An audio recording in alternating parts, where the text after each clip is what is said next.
Hello' everyone, মোৰ অন্য এটা মিনি ভ্লগলৈ আপোনালোক সকলোকে স্বাগতম জনাইছোঁ। আজি আমি যাবলৈ ওলাইছোঁ আমাৰ গাঁৱৰ নামঘৰলৈ, কাৰণ আজি আমাৰ নামঘৰত অনুষ্ঠিত কৰা হৈছে বাৰ্ষিক বৰসবাহ অনুষ্ঠান। বৰসবাহত নাম কীৰ্তন কৰাৰ পাছত সকলো ৰাইজে মিলি দিহানাম পৰিৱেশন কৰিলে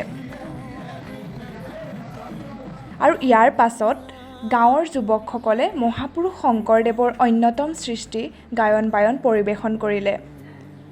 ইয়াৰ পাছত আৰম্ভণি কৰা হ'ল সম্বৰ্ধনা অনুষ্ঠান, অৰ্থাৎ এই বৰ্ষত হাইস্কুল শিক্ষান্ত পৰীক্ষা আৰু উচ্চতৰ মাধ্যমিক চূড়ান্ত পৰীক্ষাত সুখ্যাতিৰে উত্তীৰ্ণ হোৱা ছাত্ৰ ছাত্ৰীসকলক প্ৰয়াত কনকেশ্বৰ শইকীয়া বঁটা আৰু বিশিষ্ট সাংবাদিক, কবি তথা এজন সমাজকৰ্মী কৌস্তুভমণি হাজৰিকা সোঁৱৰণ বঁটা প্ৰদান কৰা হয়।